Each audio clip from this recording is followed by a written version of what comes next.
Hello everyone, स्वागत है आपका आपके channel exam practice with Satish में।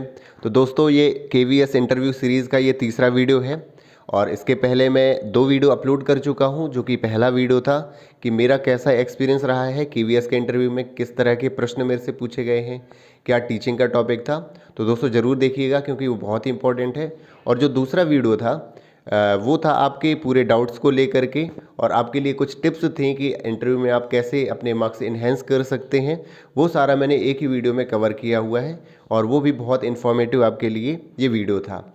और आपकी डिमांड पर आज मैं तीसरा वीडियो लेकर के आया हूँ। आप लोग की बहुत सारी क्वेरीज आ रही थी कि आप केवी के और टीचर्स का इंटरव्यू शेयर करवाइए इस चैनल पे। तो आज मैंने सर से रिक्वेस्ट करी है कि वो आज आएंगे, आपको अपना जो केवीएस का इंटरव्यू जो हुआ था उनका तो वो शेयर करेंगे। तो मैं सर के बारे में इंट्रो बता दूं कि सर हमारे कलीग हैं और सर मेरे से 2 साल सीनियर हैं इस केवी में, और सर जो 2017 वाले बैच के हैं। तो बिना किसी देरी के हम सर का डायरेक्ट आपको इंटरव्यू शेयर करवाते हैं। सर का क्या रहा है, कैसा नज़रिया था, कैसे प्रिपरेशन करी है, आपके सारे क्वेश्चंस के जो है डाउट्स आपके आज दूर करेंगे। तो मैं सीधे सर को माइक देता हूँ। तो आज हम सर से पूरी बातचीत करेंगे। तो सर अपने बारे में सर थोड़ा सा बताइए और हमारे फॉलोअर्स को ये बताइए कि जो आपने केवीएस का इंटरव्यू जो था, तो इंटरव्यू दिन में किस तरह के आपसे प्रश्न पूछे गए थे और आपकी क्या टीचिंग स्ट्रेटजी किस तरह की रही है। तो सर थैंक यू सर। मेरा नाम रिंकू यादव है। मैं केंद्रीय विद्यालय ललितपुर में प्राइमरी टीचर हूँ। मेरी ज्वाइनिंग 2017 की है और मैं भी एक समय पर आप लोगों के जैसे ही तैयारी कर रहा था और मैं भी इसी चीज़ को लेकर परेशान था कि मुझे भी कोई गाइड करे, मुझे भी कोई अपने एक्सपीरियंसेस शेयर करे। और मुझे आज बहुत खुशी होगी अगर हो रही है कि अगर मेरे जो एक्सपीरियंसेस हैं आप लोगों के काम आएँ और आप लोग सफलता हासिल करें, अच्छे मुकाम पर पहुँचें। तो मेरा जो केंद्रीय विद्यालय में 2017 में चयन हुआ था, मेरा इंटरव्यू था 3 जून 2017 को, जो फोर्ट विलियम केंद्रीय विद्यालय फोर्ट विलियम कलकत्ता में था। मैं एक दिन पहले पहुंच गया था वहां और जाके मैंने सेंटर पे विज़िट किया। सुबह मैं दोपहर के समय गया, सेंटर पे विज़िट किया। काफ़ी लोग मुझे पहचान के, 1-2 लोग पहचान के भी मिल गए अपने क्षेत्र के, तो उन लोगों से भी परिचय हो गया। साथ में मैंने जो लोग इंटरव्यू दे के आ रहे थे उन लोगों से भी मतलब उनके एक्सपीरियंसेस जाने कि किस तरीके से क्वेश्चन पूछे जा रहे हैं, किस तरीके से क्या पूछा जा रहा है, कैसे मतलब क्या इंग्लिश में पूछा जा रहा है, हिंदी में भी। आप लोगों की तरह ही मतलब बहुत ज़्यादा थोड़ा सा मतलब इस चीज़ को जानने के लिए परेशान भी था कहें, या उत्सुक कहें, क्यूरियस था कि किस तरीके के क्वेश्चन पूछे जा रहे हैं। फिर बाकी सबके एक्सपीरियंस लेने के बाद मैं शाम को अपने वहाँ पे लौट आया। फिर दूसरे दिन इंटरव्यू के लिए फिर मैं वहाँ पहुँचा।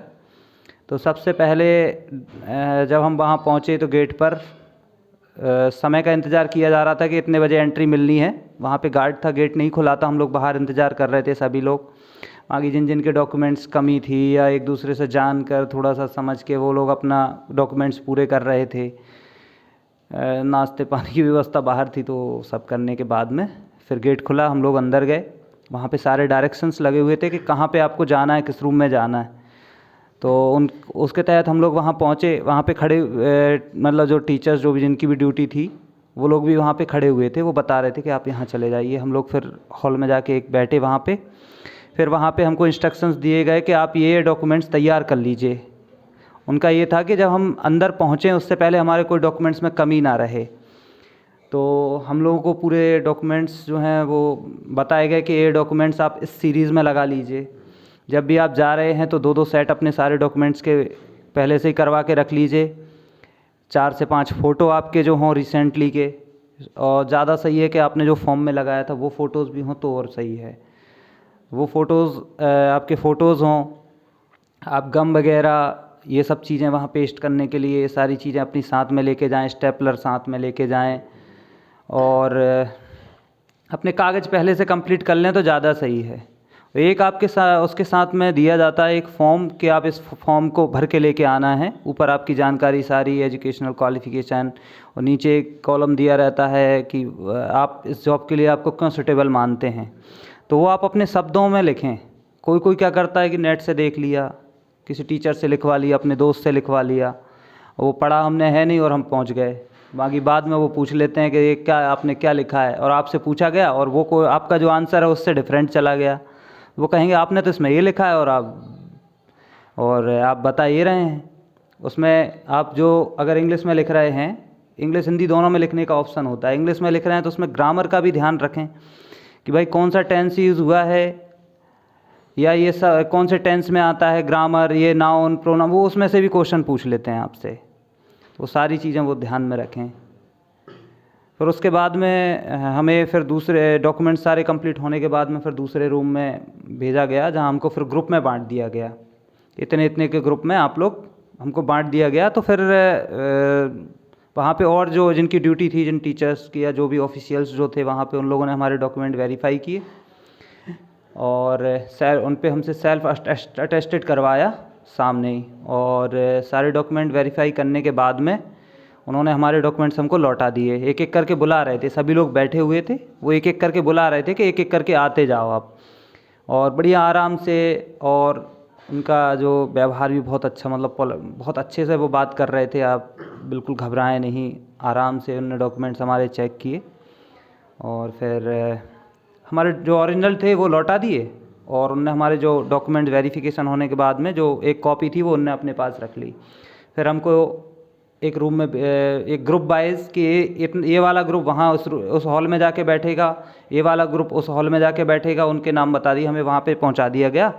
और वहाँ पे हम लोग वेट कर रहे थे हमारी बारी के लिए। फिर हमारा इंटरव्यू होना था। फिर थोड़ा देर लगी, लगभग आधा एक घंटा लगा सर।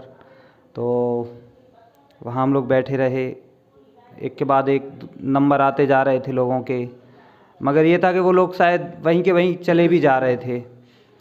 उन जैसे इंटरव्यू हो रहा था वो दूसरी साइड से निकल जा रहे थे।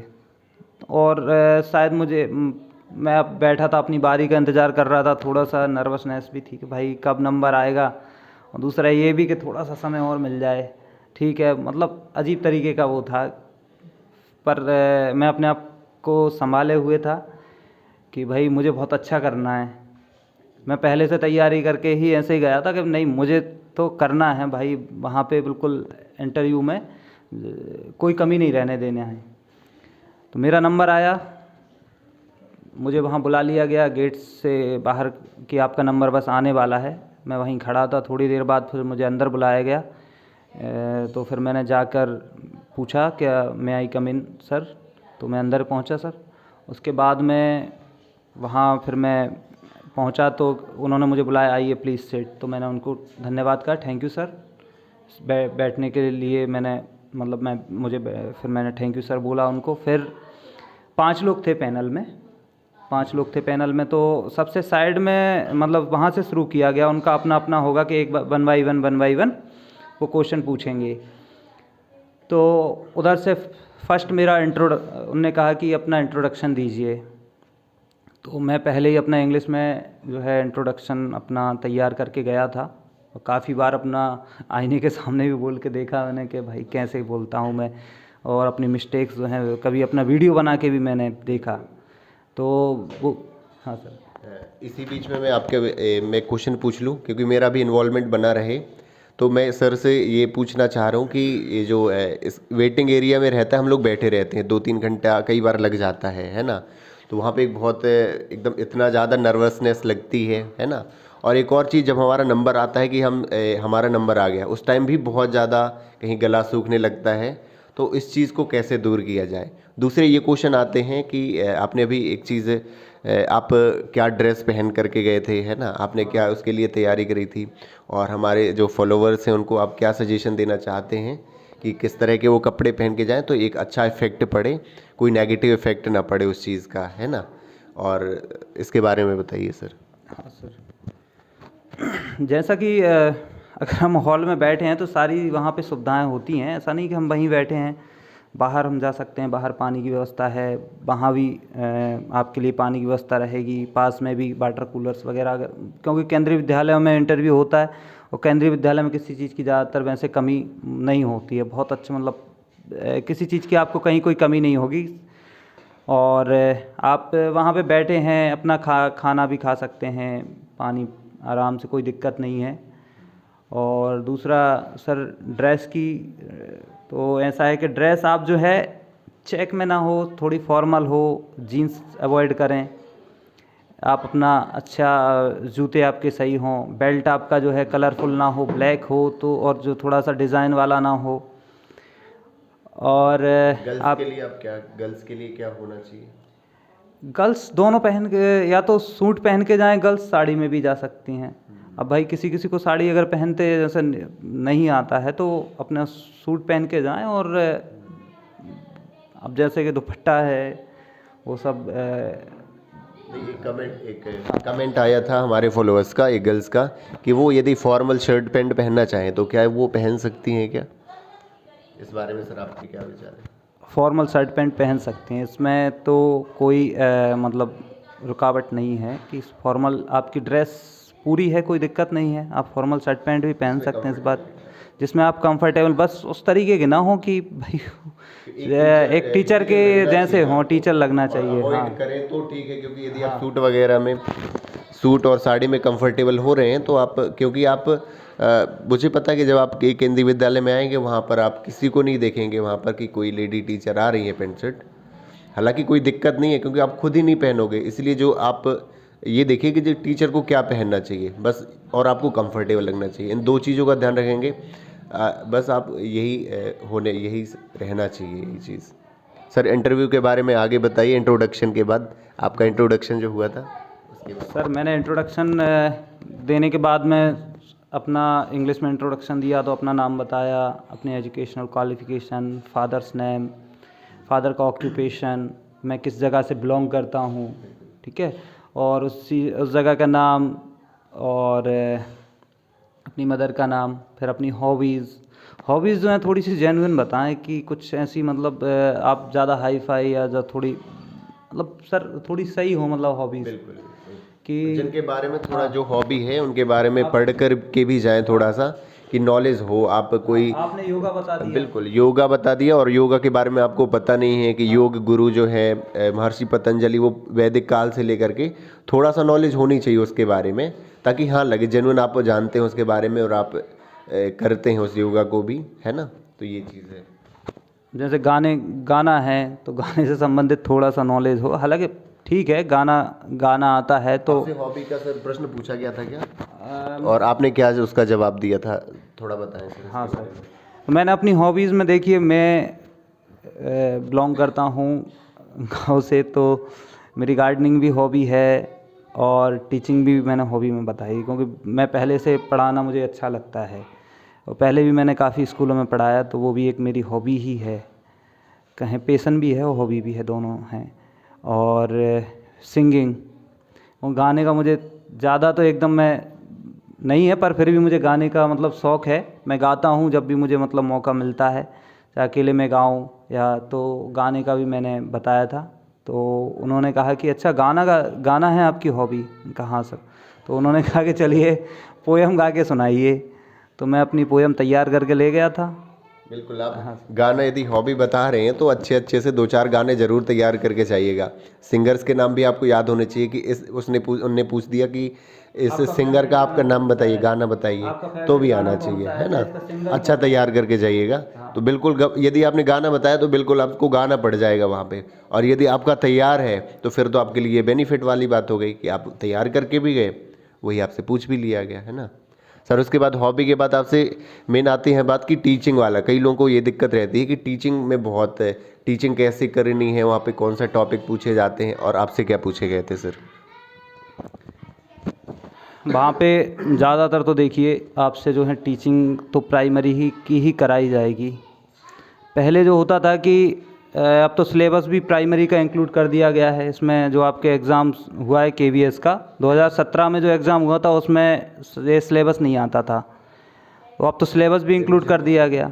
अरे ये जो एनसीईआरटी का जो सिलेबस था वो नहीं आता था प्राइमरी वाला, वो तो अब जो है प्राइमरी का जो सिलेबस है जो एनसीईआरटी का वो भी इंक्लूड हो गया। तो जब यहाँ इंक्लूड हो गया तो इंटरव्यू में तो ऑब्वियस है पूछेंगे ही पूछेंगे वो, तो आपको बस यही किताबें जो हैं वो ही पढ़ाना आना चाहिए, मतलब पढ़ाना है वहाँ पे। वही आपको या तो वो भी कह सकते हैं, आपको टॉपिक दे सकते हैं, मैथ का टॉपिक दे दें, ईवीएस का दे दें, इंग्लिश का दे दें, या हिंदी का कोई टॉपिक दे दें, या आपसे भी कहा जा सकता है कि आपका फेवरेट टॉपिक क्या है। आप किताब में आपके सामने रखी रहेंगी, आप वहाँ से किताब लेके, बोर्ड भी रहेगा आपका, और आप अपनी टीचिंग वहाँ पे शुरू कर सकते हैं। सर आपसे क्या पूछा गया था टॉपिक, और आपने सर कैसे पढ़ाया था वहाँ पर, थोड़ा सर बताएंगे? जी सर, मुझसे मेरे जैसा कि मैंने बताया कि मेरे हॉबी में मैंने गाना गाना कहा था, तो वो कहने लगे अच्छा आपका आपकी हॉबी जो है वो गाना गाना है, तो चलिए पोएम पढ़ाइए आप। मैंने कहा ठीक है सर। तो मैंने किताब भी नहीं ली थी, मैं अपनी पहले से ही तैयार करके गया था पोएम। क्लास 3rd की है पोएम स्माइल। तो स्माइल पोएम है, तो वो पोएम मैं पहले से तैयार करके गया था अच्छे से। आप भी तैयार करके जाएं पोएम अच्छे से, क्योंकि किताब ना उठानी पड़े और अच्छी बात है। तो मैंने वही पोएम पढ़ाई थी। सबसे पहले मैं पहुंचा, मतलब सामने जहाँ पे बोर्ड लगा हुआ है वहाँ उनके सामने हमें ये रिएक्ट नहीं करना है कि उनको हम पढ़ा रहे हैं, उन्हें हमें बच्चे मान लेना है। भले ही हम उनको पढ़ा रहे हैं, उनकी तरफ देख रहे हैं, मगर हम जाके बच्चों के साथ कैसे हम बिहेव करते हैं। क्लास में पहुंचेंगे तो उनके बारे में पूछेंगे, बच्चे कैसे हो आप, उनके जनरल चीज़ें, उनका ध्यान अपनी ओर आकर्षित करेंगे। मतलब पहले कैसे हम बच्चों के साथ जाके हम पहली बार कैसे हम बात करते हैं, उस तरीके से पहले बात करेंगे, शुरुआत करेंगे। फिर थोड़ा थोड़ा अपने टॉपिक की तरफ आएंगे, उससे संबंधित बात करेंगे। उससे संबंधित मैंने बात करी कि भाई ऐसा है तो हंसना, ये क्या चीज़ है ऐसी जो आपको बहुत आपके चेहरे पे आ जाती है तो चेहरा खिल जाता है, क्या बहुत ज़्यादा मज़ेदार है। तो बहुत सारे में से ऐसे मैंने हिंट मतलब वो करके दिए, तो बच्चे अपनी तरफ से आंसर देंगे। बहुत हो सकता है बच्चों के अलग अलग आंसर हों। कोई बच्चा हो सकता है कह दे कि सर मुस्कुराहट, स्माइल। तो हाँ, तो फिर हम कह देंगे बच्चों आज हम स्माइल के बारे में पढ़ने वाले हैं, इसके बारे में हम कविता पढ़ रहे हैं। फिर हम कविता अपनी शुरू करी मैंने पढ़ाना, कि मैंने अपने तरफ से पढ़ाई बच्चों को, और मैंने कहा बच्चों आप मेरे पीछे पीछे बोलिए, और मैं पूरे एक्सप्रेशंस के साथ, स्माइल इज़ क्वाइट फनी, पूरे एक्सप्रेशन अपने एक्सप्रेशंस के साथ पढ़ाना है आपको वहाँ पे। ऐसा यहाँ पे मैं बता दूं कि यदि आप कोई टॉपिक पढ़ाते हैं प्राइमरी का, तो अपने हैंड मूवमेंट एक्सप्रेशंस ज़रूर दिखाएं वहाँ पर, चाहे स्टोरी हो, और पोएम में तो खास करके ध्यान से क्योंकि प्राइमरी में आप ये मत उसको अवॉइड मत करिए कि कैसा लगेगा नहीं, क्योंकि आप उन्हें भी पता है कि प्राइमरी बच्चों में ये एक्सप्रेशंस बहुत ही इंपॉर्टेंट रोल जो है रहता है इसका, एक्सप्रेशंस का। तो ज़रूर आप वहाँ पे एक्सप्रेशंस दिखाएं, जो भी वाटर आता है तो है ना, पानी बरसता है तो उसका करके दिखाएं, शो करके दें। बिल्कुल, ये आप क्लास में भी करेंगे ये एक्सप्रेशन, जितने ज़्यादा एक्सप्रेशन देंगे उतना अच्छा होगा। तो मतलब ये आपका टॉपिक था, पोएम आपसे पढ़वाई गई थी और आपने अच्छे से उसको डील किया हुआ है। सर उसके बाद में मुझसे न्यू वर्ड्स पूछे गए, कि उसमें से कुछ न्यू वर्ड्स जो थे वो न्यू वर्ड्स के मीनिंग्स पूछे गए, तो वो भी मेरे पहले से तैयार थे, न्यू वर्ड्स के मीनिंग। फिर उसके बाद में पूछा गया कि आप बच्चों को कैसे समझाएंगे, आपने मीनिंग तो बता दिया, बच्चों को कैसे समझाएंगे। जैसे रिंकल्स, तो रिंकल्स जो हमारे चेहरे पे झुर्रियाँ आ जाती हैं जब हम हंसते हैं, तो ये झुर्रियाँ पड़ जाती हैं। तो मैंने कहा सर मैं ऐसे हंस के दिखाऊंगा बच्चों को, मतलब दिखाऊंगा, ये देखो बच्चों ये झुर्रियाँ, इनको बोलते हैं हम रिंकल्स। या अपनी शर्ट में जो सलवटें पड़ जाती हैं, ये इनको भी रिंकल्स बोला जाता है। उनको सर मैं ऐसे ये बताऊँगा रिंकल्स हैं, ये होते हैं रिंकल्स। बिल्कुल, यहीं पे बता दूं, मीनिंग की बात हुई तो जैसे सर ने बताया कि एक्सप्रेशंस के थ्रू सर ने मीनिंग्स बताई हैं। जैसे स्माइल का आता है तो आप स्माइल करके दिखाइए, सैड का आता है तो सैड का, वीपिंग का, है ना, इस तरह का, एंग्री का तो एंग्री फेस आप बनाइए, है ना। इस तरह से मीनिंग समझानी होती है ताकि उन्हें सुनाई भी दे और एक्सप्रेशंस वो देख भी सकें, है ना। तो यही होता है। तो सर आपका ये था इंट्रोडक्शन, आपने बताया हमें, हमारे फॉलोअर्स को, कि इंट्रोडक्शन आपका ठीक था। हॉबी के बारे में पूछा गया था और टीचिंग के बारे में आपसे पोएम पूछी गई थी, आपकी हॉबी जो सिंगिंग थी। क्या इससे इनके अलावा भी कोई क्वेश्चन जो आपको यदि याद हैं तो शेयर करना चाहते हैं हमारे जो फॉलोअर्स से? मुझसे अब देखिए आजकल आईसीटी पे बहुत ज़्यादा जोर दिया जा रहा है सर, और एनईपी पे भी है। अब तो एनईपी आ गई है। आईसीटी, जो use of ICT in classroom, भाई आप पीपीटी, ठीक है, कोई वीडियो हो सकती है। मुझसे पूछा गया था पावर पॉइंट का आप कैसे यूज़ करेंगे अपनी क्लास में, तो मैंने यही बताया सर मैं अपनी पीपीटी जो है डिज़ाइन करूँगा और पीपीटी बच्चों को दिखाऊँगा उस टॉपिक से रिलेटेड, इस तरीके से मैं अपना पावर पॉइंट का क्लास में यूज़ करूँगा। साथ में उसमें मैं ऑडियो भी ऐड कर दूँगा, बच्चों को थोड़ा फ़नी उसको अपने टॉपिक को थोड़ा फ़नी बताने के, उसमें कुछ पिक्चर्स ऐड करूँगा सर मैं पावर पॉइंट में, और बच्चों को मैं दिखाऊँगा। इस तरीके से मैंने बताया। और साथ में फिर मुझसे कुछ जनरल अपने उनने पूछा कि हाँ, अपनी जगह जो है आप जहाँ रहते हैं वहाँ की खासियत क्या है। कोई एक क्वेश्चन कॉमन था, सबसे पूछा जा रहा था कि उस जगह के बारे में बताइए, वहाँ पे कोई एक चीज़ क्या फेमस है और क्यों फेमस है, क्या खासियत है उस जगह, उस चीज़ मतलब उसकी, इसके बारे में पूछा गया था। और फिर जैसे कि मैं एमपी से हूँ, तो आप भी राजस्थान से होंगे, जहाँ मतलब आपके राज्य से संबंधित जो ज़्यादा फेमस चीज़ें उनके बारे में भी आपसे पूछा जा सकता है। मुझसे खजुराहो के बारे में पूछा गया था कि किस खजुराहो के बारे में आप क्या जानते हैं। तो मैंने सारा कुछ बता दिया था कि इन राजाओं के द्वारा बनाया गया था, या बनाए गए थे जो मंदिर, फिर आगे किन के द्वारा और उसको बढ़ाया गया, क्या क्या चीज़ें हैं वहाँ पे। जैसे कंदारिया महादेव टेम्पल है, और हर साल वहाँ पे इंटरनेशनल डांस जो है उसका उत्सव जो है, उस महोत्सव जो होता है उसका आयोजन किया जाता है, जहाँ से विदेशों से लोग आते हैं। तो ये सब चीज़ें मैंने बताई, तो काफ़ी खुश हुए सर। ये था सर का पूरा इंटरव्यू का एक्सपीरियंस। तो उम्मीद है आपको बहुत कुछ सीखने को मिला होगा, और हमारा ये जो पर्पज़ ही यही है। क्योंकि आपने देखा होगा जो मेरा इंटरव्यू मैंने शेयर किया हुआ है और सर का जो इंटरव्यू है उसमें बहुत ज़्यादा डिफरेंस है, क्योंकि वहाँ इंटरव्यू पैनल भी तो अलग अलग है ना, तो वो क्वेश्चन भी उनके अलग अलग थे। तो पर्पज़ यही है कि ज़्यादा से ज़्यादा हम इंटरव्यू आपके एक्सपीरियंस शेयर करवाएं, तो ताकि आप हर एंगल से तैयारी करें कि किसी भी तरह के आपसे क्वेश्चन पूछे जाए इंटरव्यू में तो वो आपसे बनने चाहिए, आप कॉन्फिडेंटली उनका जवाब दे पाएँ। एक चीज़ आपको मैं क्लियर करना चाहता हूँ, जैसे सर ने कहा शुरुआत में कि कोलकाता में इनका इंटरव्यू था, तो शुरुआत में जो 2017 में पहले जो दूर दूर हुआ करते थे, तो इससे आपको घबराने की ज़रूरत नहीं है कि आपको कहीं असम कोलकाता इधर आपका इंटरव्यू होगा। अब आपका होम स्टेट जो है वहीं आपका इंटरव्यू रखने लगे हैं। क्योंकि जब सर मेरा इंटरव्यू हुआ था तो जो मध्य प्रदेश छत्तीसगढ़ वाले थे उनको भोपाल रखा गया था वेन्यू, जो यूपी वाले थे उनको लखनऊ रखा गया था वेन्यू। लेवल पे रीजनल, जैसे कि केंद्रीय विद्यालय के रीजन होते हैं, तो आप जिस क्षेत्र में हैं उस क्षेत्र के लगभग आपको मतलब 200-500 किलोमीटर की रेंज में ही आपका इंटरव्यू हो जाएगा। तो ये एक मिनट, ये था तो इंटरव्यू। अब कुछ मैंने आपके डाउट लिखे हुए हैं इस पे, तो वो डाउट मैं सर से पूछूंगा, कुछ मैं जवाब दूंगा, तो उससे आपको हेल्प मिलेगी। तो सर ये पहला ये था कि इंटरव्यू जो प्योर इंग्लिश मीडियम में होता है या फिर हिंदी मीडियम पूरा चलता है, या फिर कैसे उसका जवाब दें, किस लैंग्वेज क्या होनी चाहिए इंटरव्यू की हमारी, और जिनको यदि हिंदी आ रही है इंग्लिश नहीं आती है तो मतलब क्या वो उनके लिए कुछ चांसेस हैं केवी में इंटरव्यू में होने के? सर जैसे कि इंग्लिश जो है, जाके हमें इंग्लिश पढ़ानी तो है ही, सारे सब्जेक्ट्स पढ़ाने हैं, तो ऐसा नहीं घबराना है कि हम हिंदी मीडियम से हैं तो मेरा क्या होगा, या कैसे। ज़्यादातर बच्चे हिंदी मीडियम से ही होते हैं, इंग्लिश मीडियम से भी होते हैं, हम भी हिंदी मीडियम से ही हैं। वहाँ पे आप लोग कहेंगे कि आपको तो फिर ज़्यादा इंग्लिश आती होगी। जब मुझे लगता था कि मुझे इंग्लिश में ऐसा, इंग्लिश में जब मैं पहुँचा वहाँ तो मुझसे भी कम इंग्लिश आती थी लोगों को, वो भी ऐसे ही घबरा रहे थे। मगर ऐसा कुछ नहीं है, आप अपना इंट्रोडक्शन तैयार करके जाइए इंग्लिश में। इंग्लिश में जो है कम से कम इंट्रोडक्शन तो दीजिए।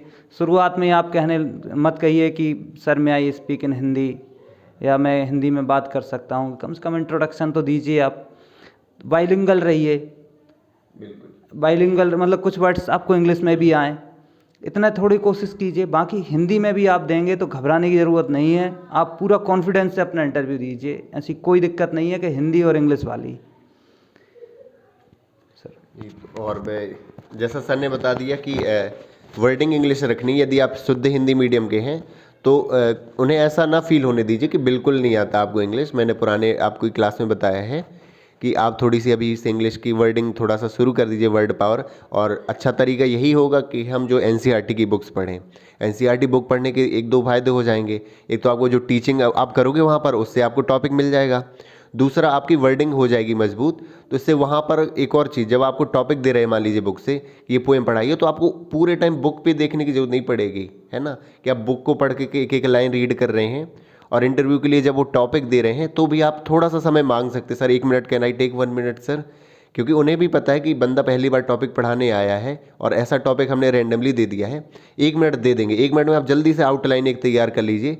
खास करके इंट्रोडक्शन जब बच्चों को देते हैं स्टार्टिंग में, मेनली वही आपका इंपॉर्टेंट होता है। क्योंकि टॉपिक आपको पता है क्लास में आप 30-40 मिनट का पढ़ाते हैं, लेकिन वहाँ 30 मिनट नहीं पढ़वाएंगे आपसे, 2 से 3-4 मिनट में ही रोक देते हैं। क्यों सर, ऐसा ही होता है ना सर? ज़्यादा से ज़्यादा 5 मिनट। हाँ, ज़्यादा से ज़्यादा 5 मिनट, मुझे 2-3 मिनट में ही रोक दिया था, क्योंकि इतना समय उनके पास नहीं होता है, दिन भर में उन्हें करना है इंटरव्यू। तो शुरुआत बहुत अच्छी करनी चाहिए, उसके लिए वर्ड मीनिंग बहुत अच्छी होनी चाहिए कि आप जो हिंदी के साथ साथ जो है इंग्लिश वर्ड्स का यूज़ करेंगे। और यही आप जब आप टीचिंग करोगे तब भी यही करने वाले हो, है ना।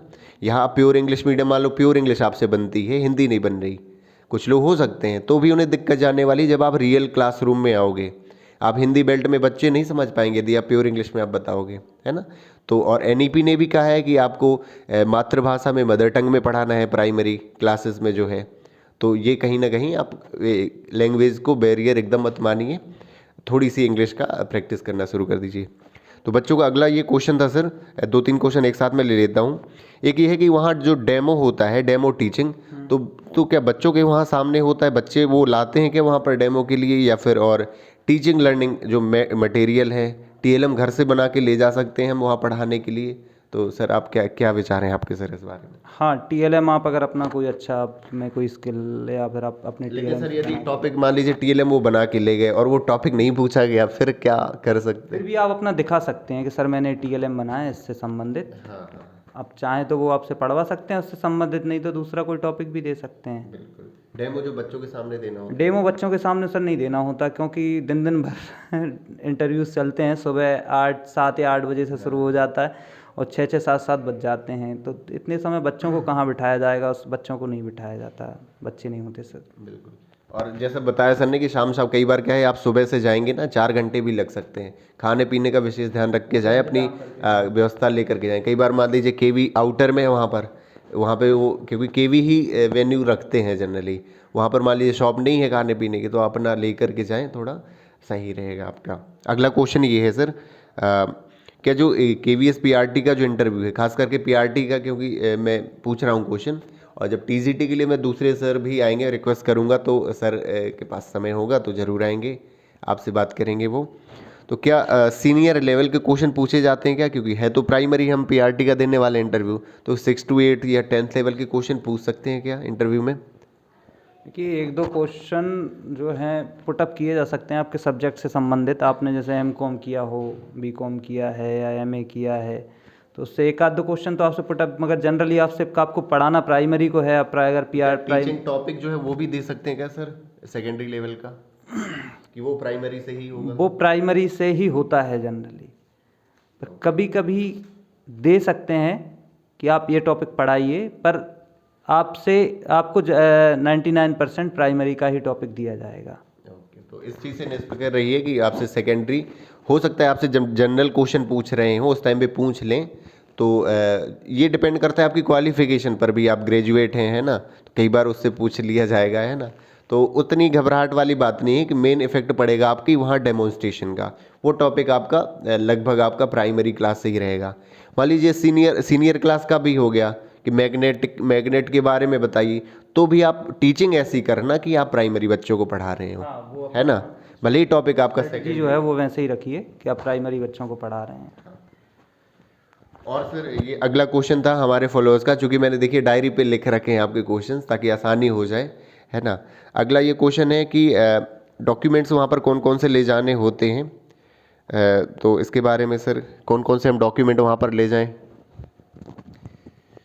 सर डॉक्यूमेंट्स जो जनरली आपने अपनी एजुकेशनल क्वालिफिकेशन जो दिए हैं आपने फॉर्म भरते इस टाइम, या आपने जो आरक्षण का लाभ ले रहे हैं, या अपना एक स्थानीय निवासी प्रमाण पत्र जो है डोमिसाइल, और अगर आप जाति प्रमाण कोई आरक्षण का लाभ ले रहे हैं तो जाति प्रमाण पत्र, कास्ट सर्टिफिकेट जो है नहीं बनाए तो अभी से आप बनवा लें, है ना, बनवा लें। हाँ, फिर वो जो भी सर्टिफिकेट्स जो हैं आपके आप बनवा लें, और साथ ही उनके अपने जो नाम जो हैं वो मैच कर लें।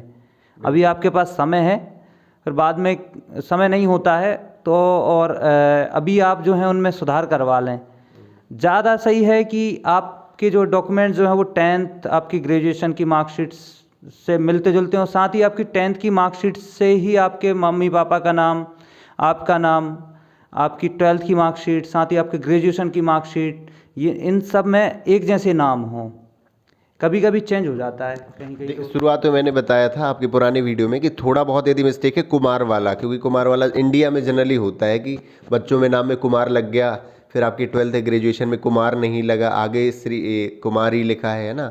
तो इसकी उतनी दिक्कत वाली बात नहीं है कुमार और कुमारी में, लेकिन नेम चेंज हो जा रहा है तो फिर वो आपको प्रॉब्लम हो सकती है। अभी मेरी सर से बात हो रही थी तो सर ने एक मुझे बताया था कि उनके इंटरव्यू जो बोर्ड था वहाँ पर पैनल, तो वहाँ पर एक मैडम का जो इंटरव्यू नहीं हुआ था सर, इंटरव्यू नहीं हुआ था, इंटरव्यू नहीं देने में हुआ था, डॉक्यूमेंट्स में क्या दिक्कत थी सर?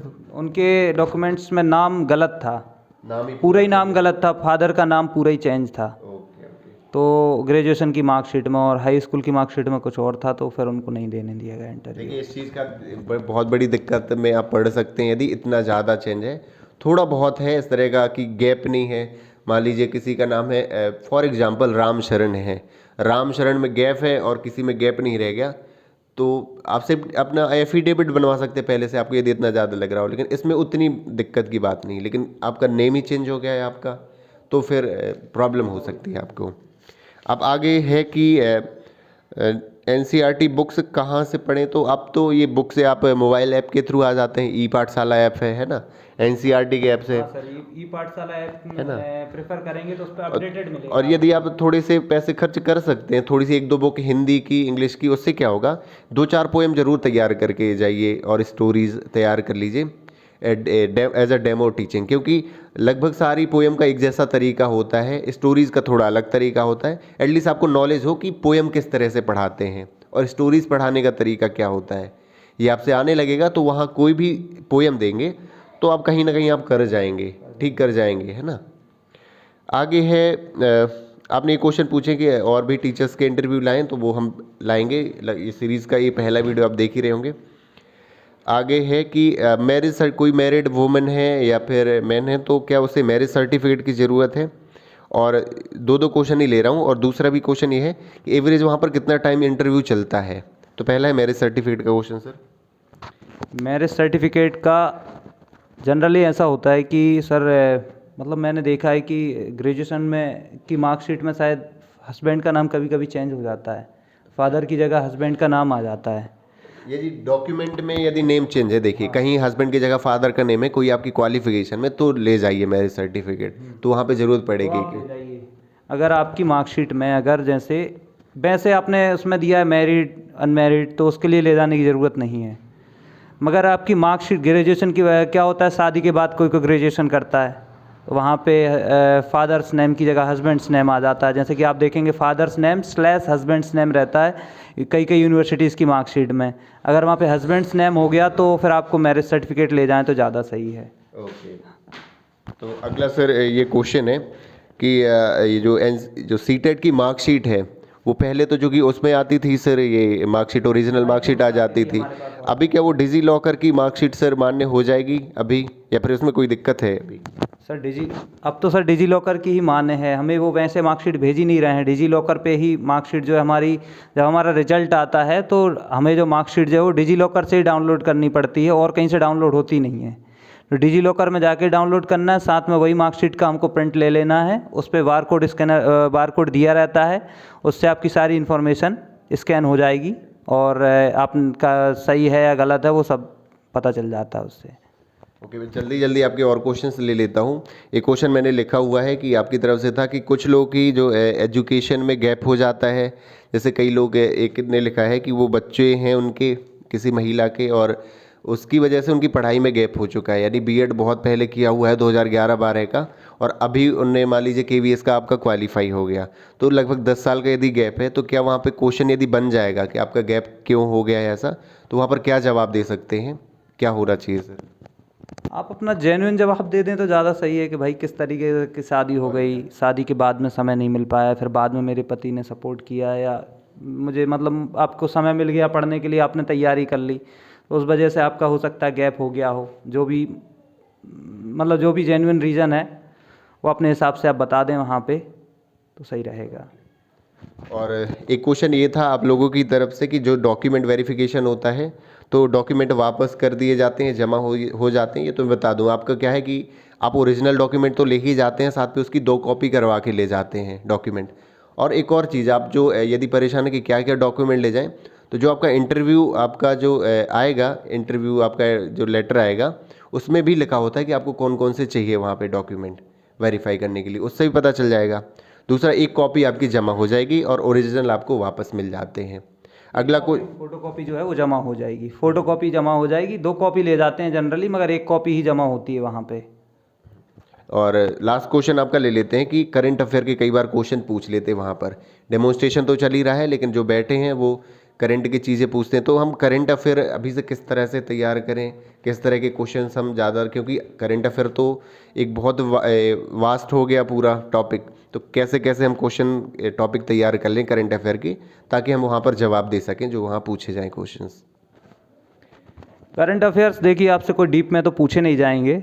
जनरली आप जैसे हमारे देश के बारे में पता होना चाहिए, जैसे कि भाई क्या चल रहा है, जनरली जो मोटी मोटी खबरें हैं, अभी कहाँ कहाँ चुनाव हुआ है रिसेंटली, कौन सी पार्टी की सरकार बनी है, ठीक है, प्रधानमंत्री कौन है, राष्ट्रपति कौन है, ये जनरली पूछ लिए जाते हैं। ये क्वेश्चन कहीं काफ़ी लोग अटक जाते हैं कभी कभी, इनको क्या पहले से अभी करंट में कोई चेंज हो गया और आपको पुराना वाला याद है, थोड़ा अपडेटेड रहें उन सब चीज़ों को लेके, ज़्यादा डीप में तो जाने की ज़रूरत नहीं है, पर जो है मोटे मोटा जो अभी करंट में चल रहा है उस तरीके करंट के जो क्वेश्चन है आप तैयार रखें, ज़्यादा सही रहेगा बस।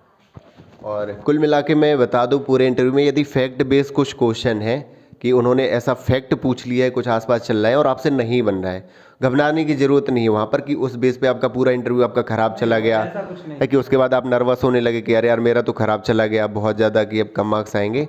तो वहाँ पर इस चीज़ से निष्फिक्र रहें कि कोई फैक्ट आपसे पूछा गया नहीं बना। हाँ, लेकिन कुछ एनईपी के क्वेश्चन है, कुछ आपसे पूछा जा रहा है, फैक्ट नहीं है वो, कि आप इसके बारे में बताएंगे, एनईपी के बारे में बताएं, तो आप ये नहीं कह सकते कि सॉरी सर मुझे नहीं पता। जिसके बारे में डिटेल पूछी जाए उसके बारे में ज़रूर पता होना चाहिए। और दूसरा, यदि कोई आपसे फैक्ट पूछा जाए आपसे नहीं बन रहा है तो उसका रिप्लाई क्या दें कि उन्हें बुरा भी ना लगे, तो आप ये कह सकते हैं कि सॉरी सर मैं अभी सर पढ़ा था, मैं रिकॉल नहीं कर पा रहा हूँ सर अभी, मैं ये सर घर जाते देख लूँगा सर टॉपिक को। इससे क्या कि उन्हें बुरा भी नहीं लगेगा, उन्हें पता, क्योंकि एक नॉर्मल बात है, कोई पढ़ रहा है और भूल गया तो इसमें कोई बड़ी बात नहीं है ना।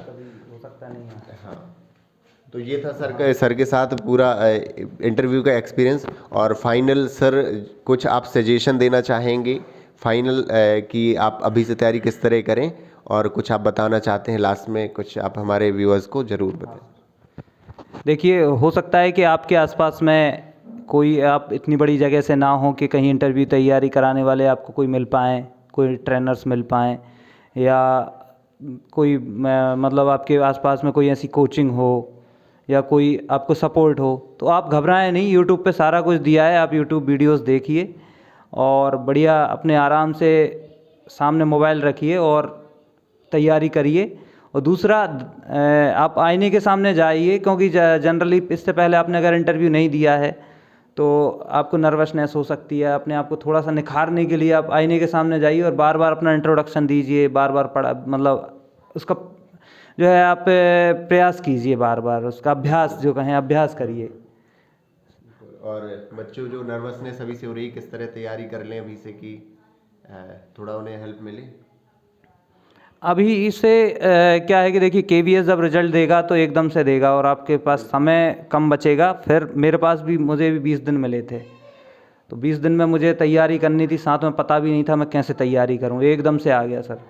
तो फिर मैं काफ़ी घबरा गया, काफ़ी लोगों से कांटेक्ट किया, मैंने भोपाल में भी कांटेक्ट किया कि कोई मुझे तैयारी करा दे, 2-3 दिन में परेशान रहा। तो सभी ने ये कहा कि नहीं सर हम लॉन्ग टर्म में तैयारी करवाते हैं, कम से कम 2 से 3 महीने, आपको हम 20-25 दिन में कोई तैयारी नहीं करा पाएंगे। तो फिर मैंने एक सर से भी कांटेक्ट किया, तो उन्होंने भी थोड़ा सा मुझे सपोर्ट वो नहीं कर पाए। फिर मैंने अपने मोबाइल का ही सहारा लिया सर। मोबाइल में कई सारी जो इंटरव्यूज़ की वीडियोस थी, पर्सनालिटी डेवलपमेंट की वीडियोस थी, वो सारी चीज़ें मैंने देखी वहाँ से यूट्यूब से, और मैंने अपनी तैयारी करी सर। बिल्कुल। और अभी तो और ज़्यादा आप देखिए यूट्यूब में जो, इसलिए हमने भी इसीलिए शुरू किया है कि आपको अलग अलग एक्सपीरियंस प्रोवाइड करवा रहे हैं। और पर्सनल बात करूँ तो मैं किसी प्राइवेट कोचिंग को प्रेफर नहीं करता हूँ, क्योंकि मैंने उस टाइम पे बहुत बहुत लोगों से एक्सपीरियंस लिया है, उन्होंने भी बताया हुआ है कि प्राइवेट कोचिंग वाले क्या है कि यू अपना बैच चलवाएंगे इंटरव्यू की प्रिपरेशन के लिए 4-4 5-5 हज़ार का, लेकिन आपके मन में भी आएगा, ऐसा आ जाएगा कि चलो यार दे देते हैं, हो सकता है 2-3 नंबर का ही प्रॉफिट मिल जाए तो वो भी बहुत इंटरव्यू के लिए, ऐसा आपके मन में भी आएगा। लेकिन ऐसा बिल्कुल दिक्कत वाली ऐसा बिल्कुल मत सोचिएगा, क्योंकि जो इंटरव्यू होगा वो आपकी नॉलेज के बेस्ड होगा। अब इस टाइम पे वो क्या करते हैं कि पैसे ले लेंगे, लेकिन उनकी जो क्वालिटी होगी वो बहुत ख़राब रहती है। वो अपने आप सीटेट का चला पढ़ाने लगेंगे, पेडागॉगी ये सब नहीं पूछा जाता है।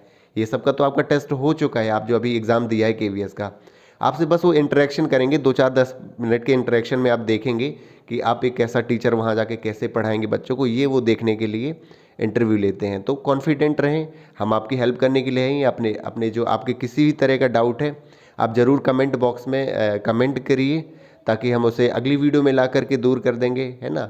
और हम फुली डिवोटेड हैं आप लोगों के लिए, किसी भी तरह का आपको चाहिए गाइड, क्योंकि उस टाइम पे मैंने भी एक सर से गाइडेंस लिया था, बहुत ज़्यादा हेल्प मिली थी उससे। और अभी हम लोग हैं ही आपके सपोर्ट में, है ना। आपको यदि वीडियो पसंद आ रही हो तो ज़रूर लाइक करिए वीडियोस को, हमारे चैनल को सब्सक्राइब करिए, और लगातार हम ऐसे ही वीडियो लाते रहेंगे, आपका सपोर्ट करते रहेंगे। और हम विशेष ऐसा करते हैं कि आप जल्द से जल्द केंद्रीय विद्यालय में आप ज्वाइन करें। और हम केंद्रीय विद्यालय में है ही। एक और चीज़ मैं बता दूं कि केंद्रीय विद्यालय इतनी छोटी फैमिली है, इतनी सारी ट्रेनिंग्स होती रहती हैं, कभी ना कभी आप हमसे ज़रूर आप मिलेंगे। तो फिर जल्दी आप लोग, हमारी यही विश है, जल्दी ज्वाइन करिए, हम भी मिलते हैं, है ना। So thank you so much for watching this video. मिलते हैं अगली वीडियो में। सर फाइनल जो भी ठीक है, आप सब लोगों के लिए शुभकामनाएं। आप लोग बहुत अच्छा करें और जल्दी से जल्दी आपको जॉब मिले, केंद्रीय विद्यालय में आप लोग आएँ और हमारे साथ मिलके काम करें और आगे बच्चों को पढ़ाएं। Thank you.